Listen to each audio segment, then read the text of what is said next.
নূরের সঙ্গে কোথায় কতবার বৈঠক হয়েছে তার বিস্তারিত তুলে ধরেন সাফাদি। দুবাইয়ের সিটি সেন্টারে স্টারবাকস কফি শপে গত 28 ডিসেম্বর বিকাল 3টা থেকে 6টা পর্যন্ত 3 ঘণ্টা ব্যাপী বৈঠক হয় নূর এবং সাফাদির। I meet him in Mu'tasim Mall in Starbucks coffee shop. It was around 3 p.m.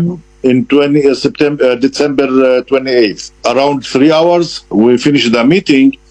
We agreed to meet again and to start with the plan of the campaign. Safadi জানান, নূর তার কাছে নিজেকে বাংলাদেশের জনপ্রিয় নেতা হিসেবে উপস্থাপন করেন। জাতীয় নির্বাচনে জিততে আন্তর্জাতিক সমর্থনের জন্য নূর সাহায্য চান সাফাদির কাছে।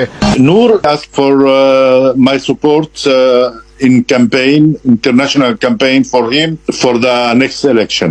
সাফাদি আরও জানান, ক্ষমতায় আসলে বাংলাদেশের সঙ্গে ইসরায়েলের সম্পর্ক জোরদারের প্রতিশ্রুতিও দেন নুরুল হক নূর। তার মতে বাংলাদেশের মানুষ ফিলিস্তিনের প্রচারণায় বিশ্বাস করে, সেখানে নূর ইসরায়েলের কথা শুনতে আগ্রহী, সে কারণেই নূরের সঙ্গে কাজ করতে ইচ্ছুক হন তিনি।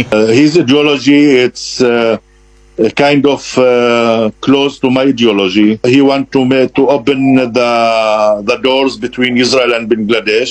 বৈঠকে ইসরায়েলের মানুষের প্রতি নূর সহানুভূতিশীল বলে তুলে ধরেন এবং ফিলিস্তিনের স্বাধীনতাকামী গোষ্ঠীগুলোকে সন্ত্রাসী সংগঠন বলে আখ্যায়িত করেন বলে জানান ইসরায়েলের সাবেক এই গোয়েন্দা। People in Bangladesh which go with the Palestinian propaganda and they don't want to hear about the other side. Noor understand that the Palestinian organizations try by terror to get back or to take